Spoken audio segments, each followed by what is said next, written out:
Whenever something went wrong, the boss's family locked down every important position in our department. They treated the place like their family playground, and if you stood in the way of their money train, they would gang up and shut you down. Naturally, I was the first person they pushed out. I went straight to the boss to ask for an explanation, and he dared to look me in the eye and say, "Sarah, you're getting older. You just didn't deserve a promotion. He doesn't have the stamina anymore." So he had the gall to suggest that I retire early, as if it were my idea. When my son Jordan heard it, he almost leaped out of his chair with excitement. "Come work with me," he said, smiling like he had won the lottery. So I left that company and joined Jordan's team. Only when Steve, my former boss, realized that the person he had fired was the mainstay keeping the place together, did he realize that I had used the network I had developed over the years to land the company a sizable project. And we were in the thick of things, pushing things forward at full speed, Steve. When his boss realized that I was just a washed-up freeloader coasting on past glory, he blamed it on pure luck and nothing more. Meanwhile, his entire family at the company kept getting in my way and criticizing everything I did. Jordan couldn't take it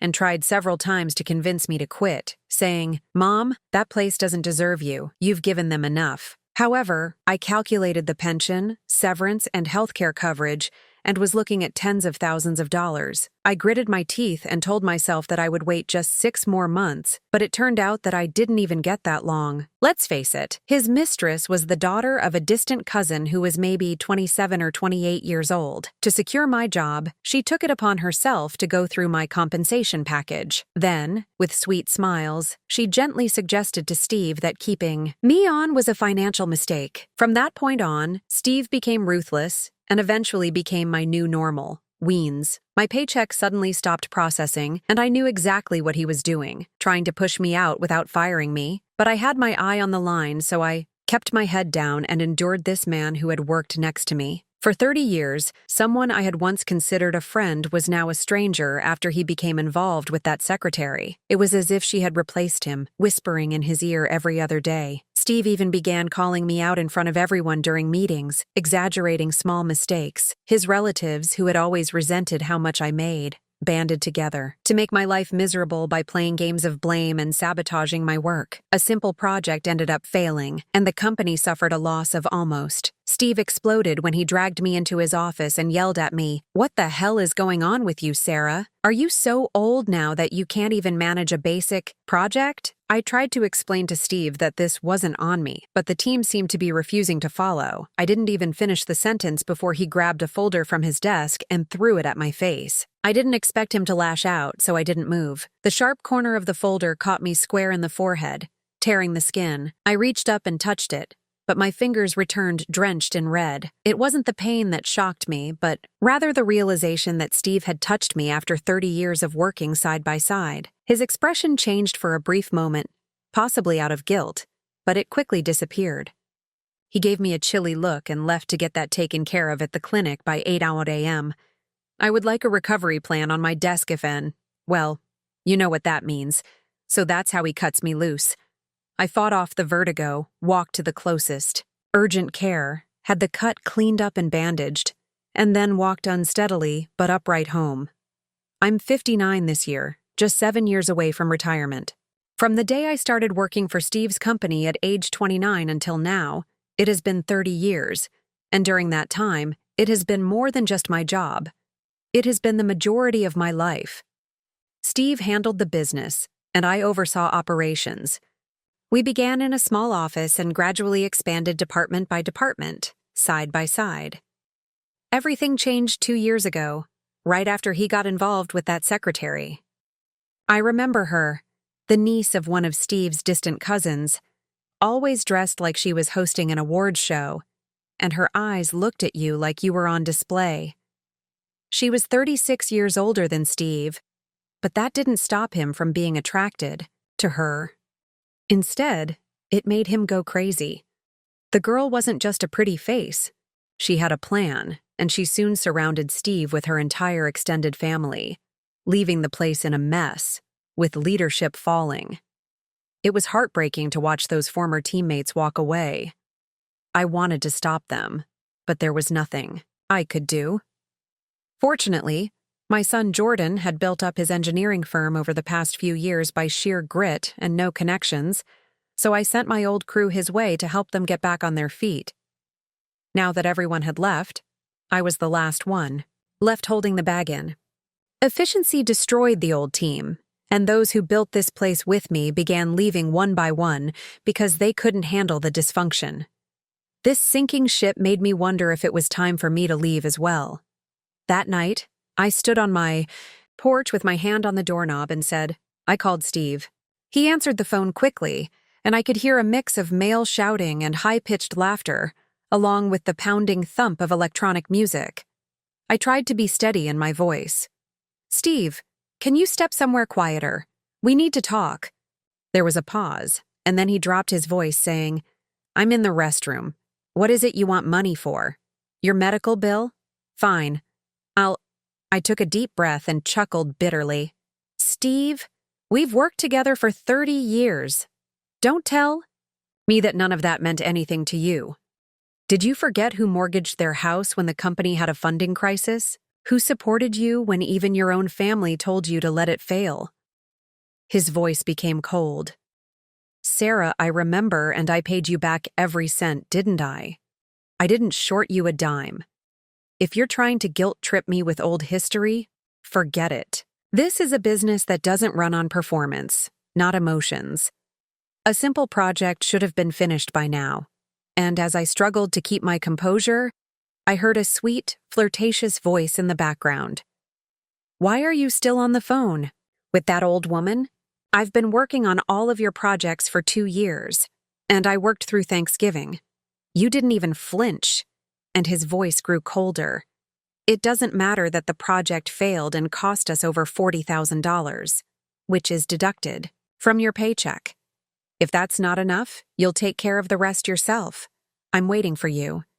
When I walked through the door, the line went dead, and I stood there on the porch, staring into the darkness. I honestly didn't think Steve would be this callous. Jordan looked at the bandage on my forehead, and his face darkened instantly. His eyes flashed fury. I sighed and gave him a summary of what had happened, and as soon as I was done, he rolled up his sleeves and stormed toward the door. I hurried to block him. Where do you think you're going to beat the crap out of that bastard? He shouted, livid, and laid hands on you. I held him back, refusing to let go. Calm down, I said. I'm too old for this type of drama, so I said, I've made up my mind. I'm handing in my resignation tomorrow. He blinked in shock for a moment, but then a wave of relief passed over his face, and a smile tugged at the corners of his mouth. I gave him a half-hearted smile, but the truth was that it wasn't about Claire. Rather, it was just that I had no other option. That evening, I sat down and composed a detailed postmortem of the failed project, outlining every responsibility and decision. I sent Steve the entire document via email, and if I was leaving, I was drawing the line while I could. I apologized to Steve for the alleged 6-figure loss, but I wasn't going to stop there. I was filing for labor arbitration because, after all, Steve owed me back pay for the previous 2 years, well into the 6-figure range. When I told Jordan, he offered to put me in touch with a top-notch labor attorney and even invited me to join his company officially. If you're willing, I'll get your office ready tomorrow, he said. I nodded and grinned. Jordan's company was a whole different world, with many of Steve's former co-workers having left. We were already working there, so it was surprisingly touching to see their familiar faces again. That evening, Jordan took me out to dinner, and between bites and sips of wine, he laughed and said, Steve had it coming. Every core member he pushed out is now with me and Mom. You probably haven't heard that I just landed a major city contract last month. He looked so proud, just like he did as a child when he came home with a school award, beaming and waiting for my praise. As for Steve and me, we were well past the point of no return. He tried to place the blame for the project's failure on me, demanding that I pay for the damages, but, behind the scenes, he was already planning to use that same money to spoil his precious. What he didn't anticipate, little secretary, was that I had prepared a thorough accountability report on the entire project long before I resigned. It showed that the loss was caused by his unqualified nepotism-hired team, not me, and it was documented and assigned to the appropriate people. I sent the report to Steve and all of the board shareholders. It sent shockwaves through the company.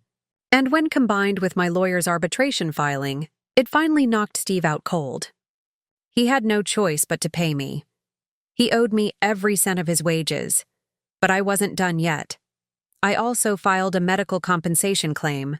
It wasn't much, but I didn't care because I just wanted to watch him struggle. According to rumors, he smashed the table and broke his phone as soon as he received the notice. He even began threatening to steal one of our upcoming contracts and crush Jordan's business. I had worked for his company for 30 years, so I knew exactly what kind of man he was behind that polished facade. Crossed a line, I sat down with Jordan right away and brought up the Metro Ring project. I told him that I wanted complete control over the bidding process and that I wanted to face Steve directly to see how he planned to defeat us. The Metro Ring project was a major urban transit loop initiative led by the city government, with a projected late-phase budget that was expected to reach the tens of millions. When I entered the bidding hall, the first thing I saw was Steve and his secretary, Vanessa, seated across the room. The tension in the air was high when you saw your enemy face to face. Steve noticed me and put on a fake friendly grin, raising his voice. I brushed a speck of lint off my blazer sleeve and said, "Cool and steady, Steve. I have to hand it to you. You're living your best life at 60-some and still keeping up with a secretary in her 20s. I hear your wife hasn't caught on yet. It must be quite the balancing act." Vanessa said, "Just enough to be heard well if it isn't our company's old guard." "There. Long time no see. You're switching careers to become a consultant. Why waste your breath?" With my voice low and my eyes wide with anger, I gave him a dry laugh. "Please don't flatter yourself. If I had the time, I wouldn't waste it on you." Vanessa leaned in, put on a sweet smile, and whispered in his ear, "Don't worry, baby. She's just a washed-up has-been. We're here to win this contract, not argue with nobodies." She patted his arm and batted her lashes as if she were soothing a pampered child. Steve's temper subsided a little, and he coughed. "You're right. She's not worth it, so let's maintain focus." Once B got underway, the city's project office threw us a curveball to increase efficiency. They announced that the contract would be divided into 2 phases. Phase A would be for initial construction, and Phase B would be for completion. Each phase would be awarded to a separate firm. Phoebe went to Steve. His face darkened on the spot. And he had his eyes on the entire project. Receiving only half was a slap in the face. The lead official then delivered the final blow, telling us about your recent project failure, Mr. Hamilton. We can't afford to take another chance. If you want to stay in the game, prove that you're serious. If not, we're more than happy to give newer teams a chance. The room fell silent. I kept my head down and kept going through my notes, but I could feel my lips twitching with amusement. Out of the corner of my eye, I saw Steve's jaw tighten so much that I thought he might snap. Some debts don't need to be collected. Life has a way of settling the score. However, the best part came a month later, when Jordan burst in, practically shaking with barely contained laughter. "Mom, I've got something hilarious." Jordan pulled me to a chair while lowering his voice as if he couldn't wait to tell me what he had done. He called up one of our former employees, the guy he had fired, and he began asking tech questions as if he were desperate. Guess what the guy told him? "You don't have any engineers left, so you're calling someone you fired for help." Steve panicked and began pleading, saying that if the guy helped him, he would pay him $50,000 in consulting fees.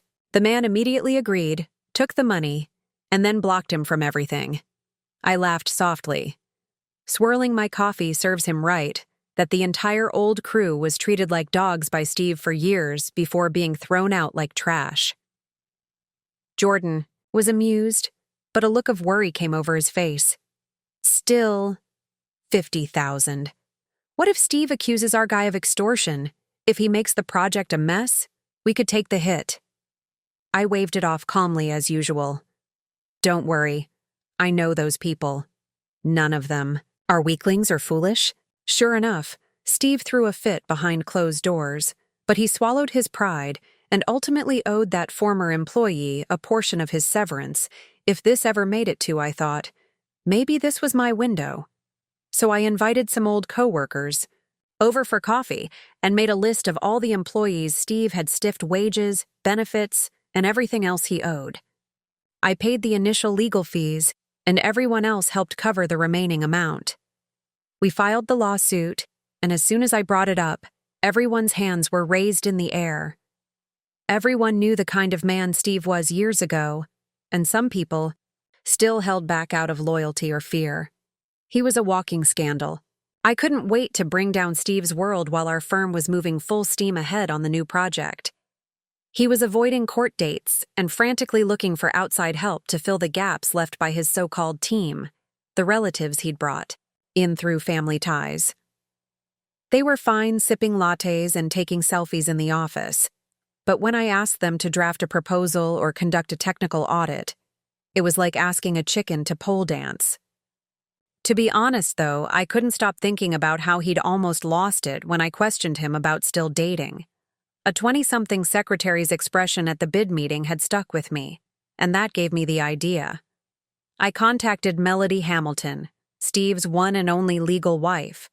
To be honest, I wasn't quite prepared for it when I saw her again, but even after all these years, she hadn't changed at all and still carried herself with that same quiet power. She must be close to 60, wearing a fitted black dress and a clean white shirt. Her cropped silver-gray hair made her look effortlessly sharp, and the moment she entered the cafe, everyone seemed to quiet down. She sat down opposite me, her voice steady. Sarah. I nodded. It's been what, years since we last spoke? Her expression tightened slightly, so I asked, "What do you want from me now?" I smiled calmly and slid my phone across the table. Relax, Melody. I'm not here to stir trouble, I just wanted to show you something. Everything I need to say is right here. She hesitated, then tapped the screen, flashing image after image of screenshots of messages, photos of Steve and Vanessa meeting up in secret, credit card records, receipts, and screenshots of Steve and Vanessa meeting up in secret credit card records. I waited for at least a glimpse of outrage, but Melody didn't flinch. Instead, her eyes scanned the screen with a cool detachment. There was a little surprise, perhaps even a flicker of contempt, but not the shock, humiliation, or rage I had expected to see. She locked the phone, handed it back, and said flatly, "You brought me here just to show me that her reaction was me." I hesitated, but she also clipped me, toned cool, and said, "Whatever Steve is doing out there is his business." It had nothing to do with me. It wasn't a lack of concern. Rather, it was something colder, a woman who had already faced the worst and emerged frozen when I got married. She had a promising career until her late 30s, when she abruptly stepped back and married Steve, who was the co-founder. At that point, I never fully understood her decision because she could have married someone who saw her as an equal and who built her up. I knew this day would come, Sarah, and I already knew why she hadn't even blinked at the evidence. There were things she wasn't saying, but I heard them back when the company was still in its infancy. Together, Steve, she, and I were known as the Iron Triangle, and we took on the most difficult clients and the ugliest deals. She married the man who turned her into a housewife and then cheated on her instead of boxing her in, but perhaps in her eyes, I was the one who didn't understand reality. Melody took a sip of her coffee and spoke calmly as usual. My first marriage ended badly because of love, but when things got better financially, the love vanished, and he cheated this time. I decided not to be that kind of fool. Steve has money, so I married him for stability as long as the direct deposits hit my account each month. I don't care if he has a mistress or 8. I nodded slowly and was oddly impressed by her clarity. But before I could reply, she put down her cup and went on. I've heard the stories about the failed project, about you poaching his staff for your son's company, and now you're here hoping I'll flip the table, storm his office, and burn it all down with him inside. She said, I'm not the kind of woman who lets feelings drag her around. He's my husband, and I may not love him anymore. With a faint smile and a shake of her head. You're honest and practical. But then, I opened my mouth, not sure what I was going to say, but she was already standing.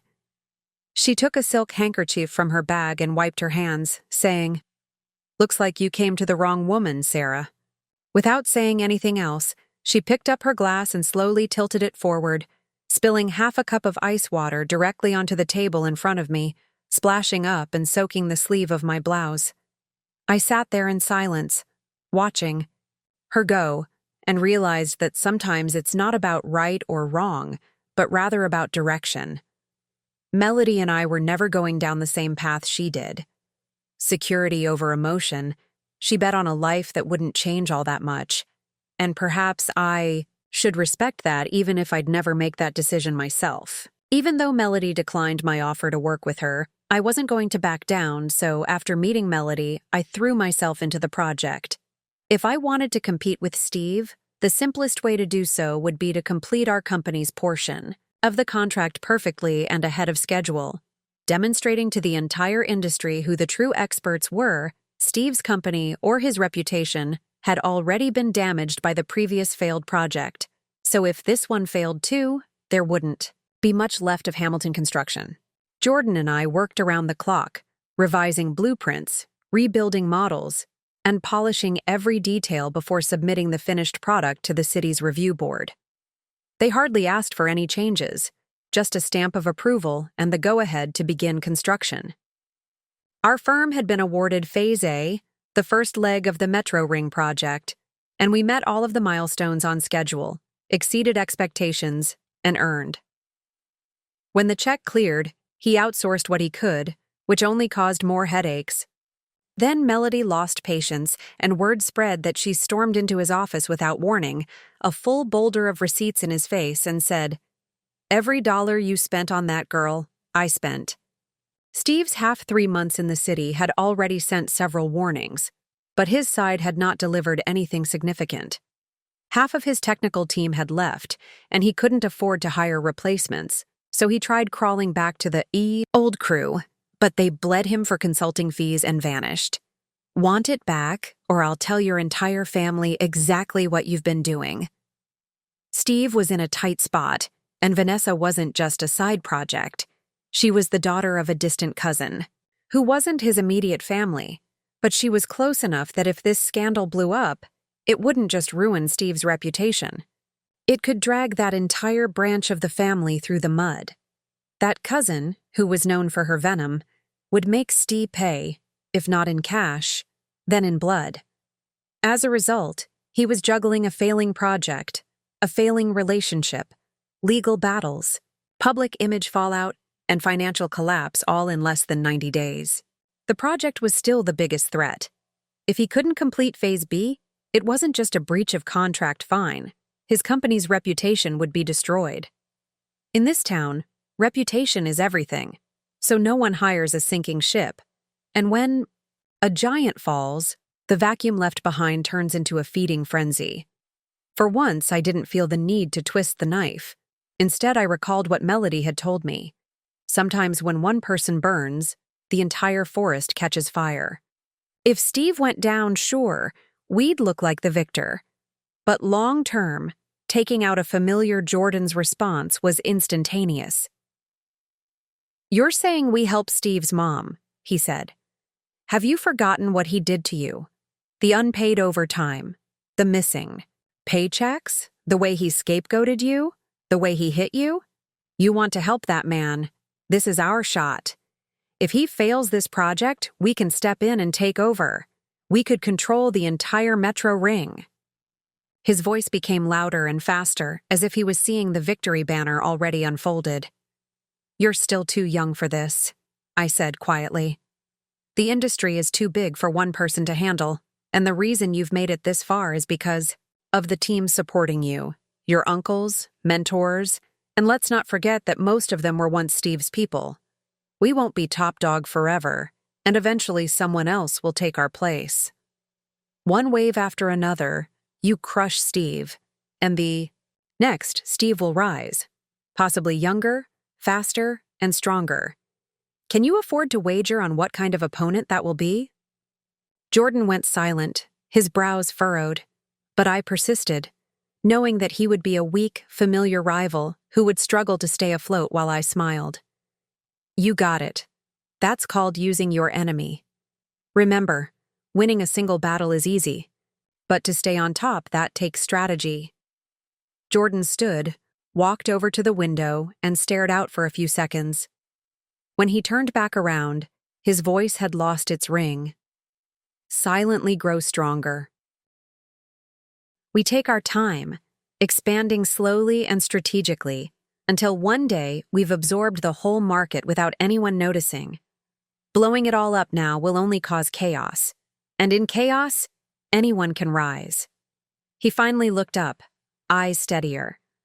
That night, Jordan called in a few of our lead engineers for an emergency meeting, and we spent 2 hours around the table discussing feasibility. I understand that we're not helping him because we're nice. Rather, we're helping him because we know exactly how the game is played. I gave him the thumbs up. We'll still receive our bonuses, we'll gain goodwill, and most importantly, we'll establish a reputation as a company that people want to work with.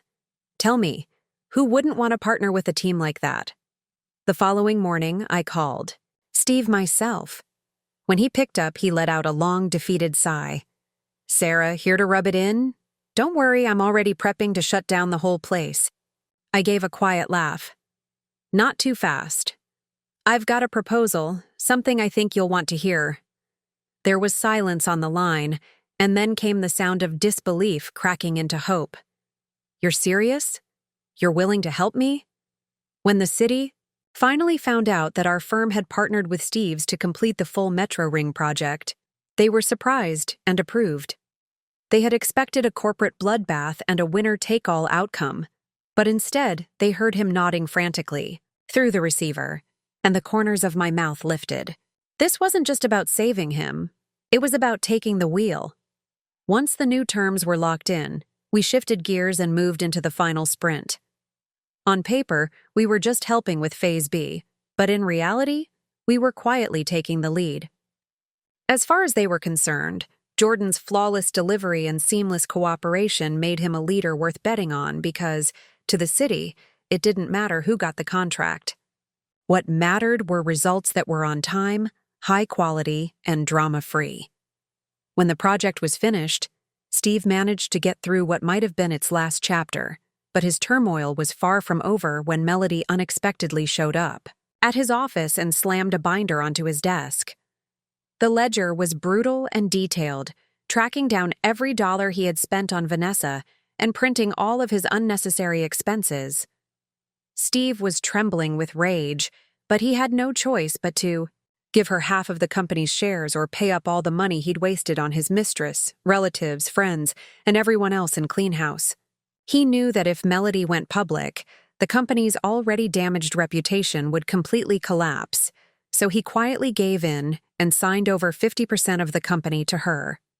He even drafted a new will that stated that the business would go to their son. With us rescinding the arbitration request, Steve just managed to patch up the obvious holes, perhaps for the first time in months. He even invited us to a formal I didn't go to the dinner to celebrate and express my gratitude, but I hadn't forgotten what he had done. Not the late nights he made me stay, not the unpaid wages, not the day he threw a file folder at my face. I helped him because it helped me and it helped my son, not because I was forgiving of him. If it hadn't been the right thing to do, I would have happily watched his company crash and burn on the Metro Ring job. A few weeks after the project was completed, the city issued another tender, this time with even more funding and visibility. This time, we were the lead contractor. Steve's firm was a secondary partner, and we got to meet. I assumed it would be business talk, perhaps about the project, but the location he chose surprised me. It was a small street corner barbecue joint that had been operating for more than 10 years, a little rundown, always noisy, but full of warmth.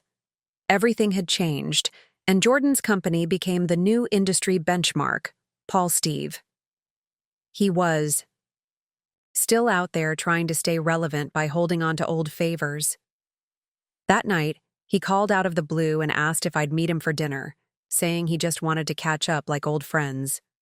Places that bring back memories. What surprised me was that he brought Melody along, Steve said, pouring me a glass of craft beer. He smiled as if we were 20 years younger than that year when we couldn't make payroll. I nodded, accepting. The drink. Of course, I remember that you bought me and Melody the house special steak sandwich that night. We swore up and down that we'd be rich one day. Steve laughed, eyes crinkling. We didn't know much back then. We just wanted to land the next job. He hurried to a G, nodding furiously. You're right, absolutely right, Sarah. I'm sorry. This one's on me. He threw back his glass in one gulp, holding it upside down like a child trying to prove he did it. Sometimes I raised my glass with a wry smile to friendship Melody, who was sitting next to me, watched us toast in silence, her face unreadable somewhere between reflective and restrained. Then, just as things began to feel strangely civil, Steve suddenly got up and blurted, I forgot to feed the dog. I was still trying to figure out what kind of stunt he was pulling when Melody scooted her chair a little closer. She held her wine glass gracefully, the tilt of her posture calm and composed, but there was a sharpness in her gaze that I didn't miss. Honey, you stay and catch up with Sarah. I've got to go take care of the pup. I blinked because when do you have a dog? He was already brushing off my hand and backing away with a grin, making a quick exit without looking back. Well, HEK is a smart young man. I turned to face her, but I didn't answer. She added that she was closely observing me. I remained silent, and she went on. HEK got your decisiveness and a younger generation's drive. I finally said in a neutral tone. So this dinner was to compliment my son. She shook her head. No, I came to talk business. And her eyes met mine. It's obvious to me that Steve's running on fumes. He acts as though this is a partnership, but he's frantically trying to regain control. She said bluntly, I'm not going to watch him drag the company into the ground, and I won't let my son end up broke because of it. I raised a brow, but she said, You want me to go easy on him, no? She also said, Even I want you to consider forming a joint division, one led by both our sons. Jordan is taking the lead. My son is working alongside him, and I'll make sure Steve stays out of it. I didn't respond right away. I picked up my water glass and took a slow sip. She gave me a few seconds before continuing. I know this might seem like a burden, so I put the glass down quietly and spoke in a low, direct voice. It sounds more like you're looking for a safety net for your son, but she didn't bat an eye. Yes, but I'm not asking you to give him your business. I'm just trying to keep him from being shut out of the market entirely. I looked at her, and your company isn't for sale. She responded quickly, but we are restructuring how it develops from here. Jordan, on the other hand, needs to learn how to manage a teammate. He didn't choose how to balance resources or navigate real friction. Depends on what they create together. I nodded a little and she remained composed. I'm just doing what a mother should do. There was a pause before I answered, and I softened but remained firm. I'll think about it, but realize that this Jordan is someone I raised from nothing, and I won't let anyone treat his trust like an experiment. Melody nodded, understanding that everything would be above board, open, fair, and transparent, and he would know the plan from the beginning. By the time we had fully cooperated and the lights outside had dimmed to a gentle yellow, the sounds had subsided. I didn't say yes, but I also didn't say no.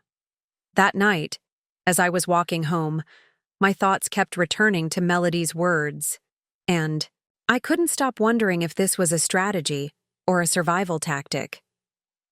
The following morning, I had just poured myself a fresh cup of coffee when Jordan entered the office. He saw me staring into space and narrowed his eyes, so I slid the mug across the desk to him and said calmly, "Melody spoke to me last night." He went on alert immediately. "What does she want this time?" I didn't sugarcoat it. "She wants you to partner with her son on the next project the small team takes the lead on, and she says she'll stay on the sidelines just to keep an eye on things." Jordan scowled at her, asking, "Are you kidding? What can he even do? I'm already stretched thin, managing my crew, and you expect me to babysit her son's feelings, too." I laughed softly and didn't immediately answer, but he pressed on. "You didn't say yes to this, did you?" I looked him in the eye. "No, but I did." And he looked genuinely confused, asking, "What exactly is our company just finding its footing? Hand out opportunities to someone who hasn't earned them. Her son has no connections or track record, so what is he bringing to the competition table?" I leaned back in my chair and spoke gently. "Did it ever occur to you that this isn't about the project, but rather about giving her son a future that won't collapse under him? That's her problem." He said bluntly, "Yes, but you also need to think bigger. How long do you plan to win by pushing others out?" Jordan still looked perplexed, so I explained that she came to us because she knows Steve's finished and because she knows you have what it takes, but don't. He took a sip of his coffee and said, "Don't get too comfortable. There are people out there who are younger than you, hungrier than you, and willing to burn twice as hard right now. We're winning because we're solid, not because we're irreplaceable." I went on, "If you bring her son into the team but you're still leading the show, then you get real practice managing a team-setting structure and holding people accountable. Not every partnership is dead weight. Some are trial runs, and some are how you learn to lead."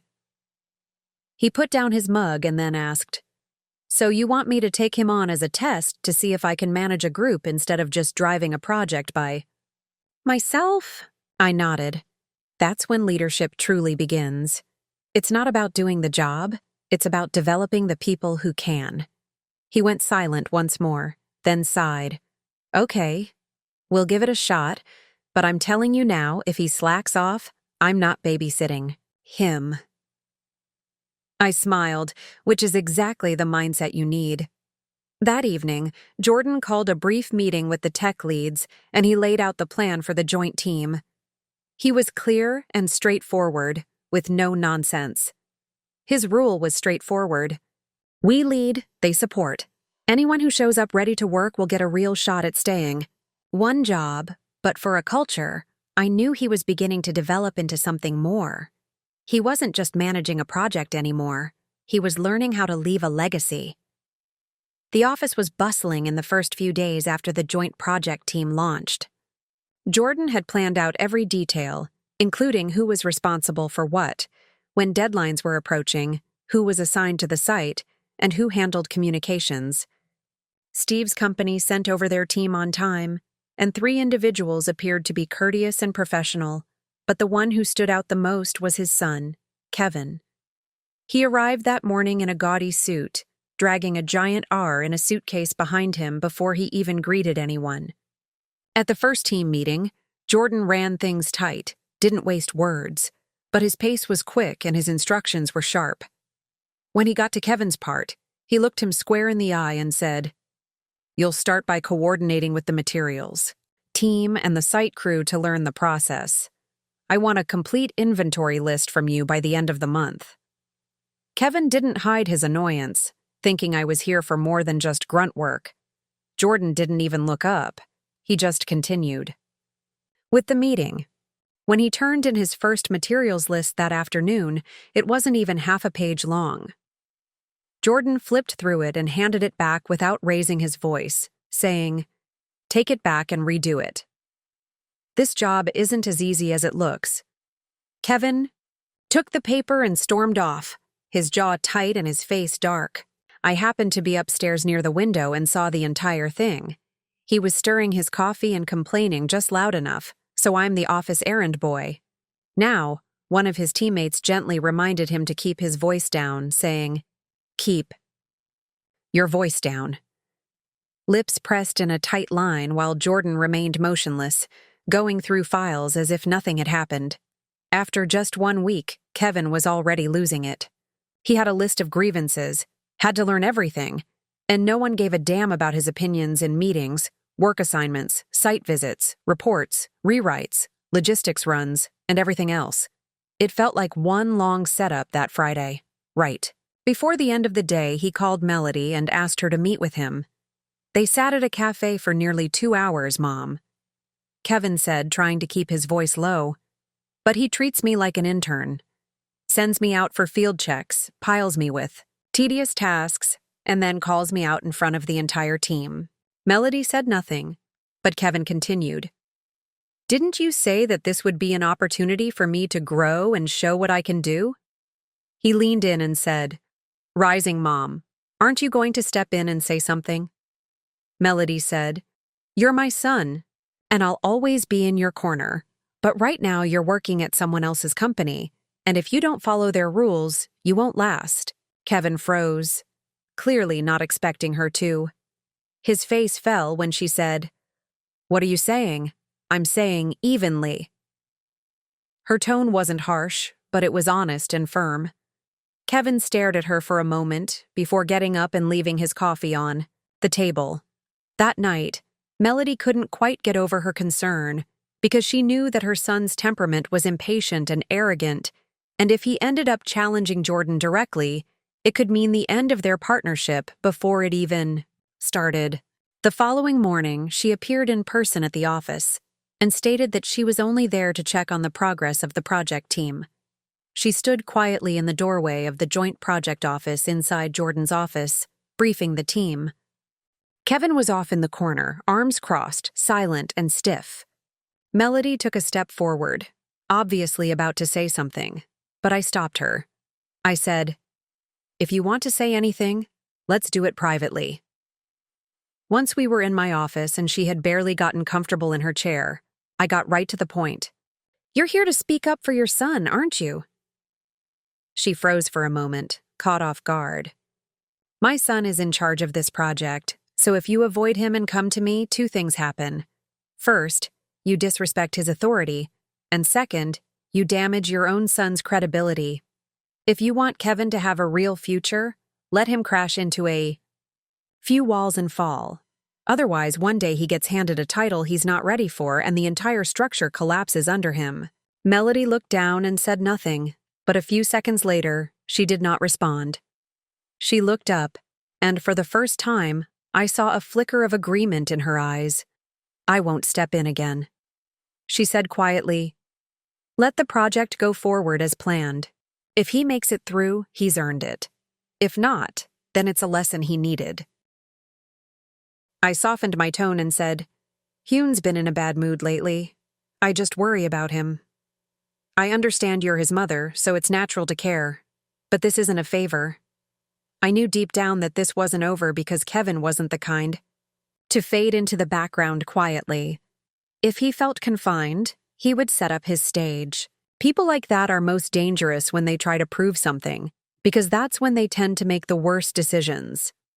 As I had feared, trouble hit in the last stages of the project, and it was Kevin trying to prove himself.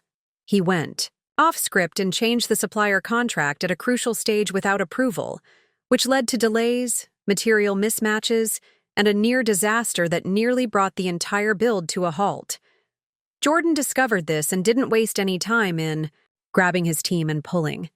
I stood at the edge of the construction zone and looked at him, drenched in sweat, clinging to his back, eyes sharp with exhaustion. I couldn't describe the feeling of pride, maybe relief, or something deeper. The project was completed against all odds, and the outcome was beyond expectations. The city representatives were thrilled right there on site.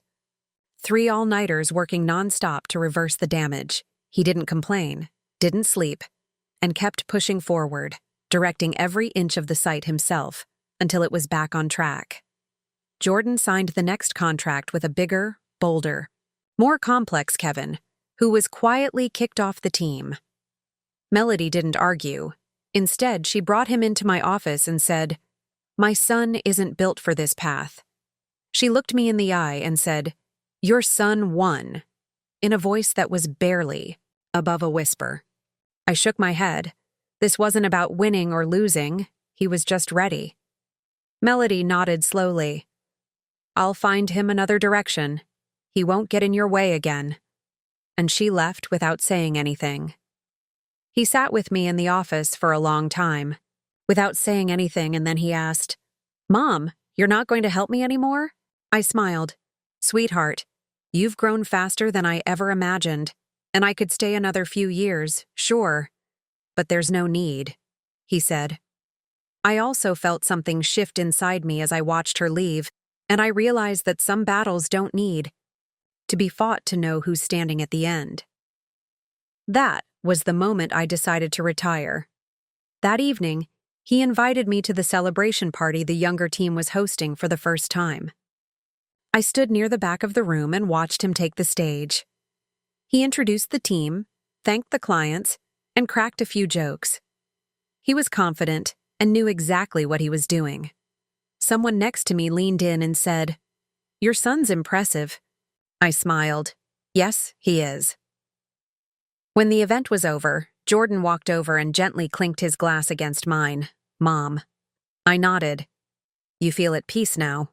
And he paused. "You've become someone people can count on." I said softly, "I can finally let go." And he smiled. "So what are you going to do now?" I thought for a moment. Buy some flowers, maybe adopt a cat, do the things I love. The rest is yours. He raised his glass a little higher. "Thank you, Mom, for getting me here." Reply with words. I just gave him one final touch on my glass and then turned to get out. The night air was crisp, and despite the silence against my skin, I realized at that precise moment that neither Steve nor those who attempted to obstruct my way were with me, but at last I was able to breathe.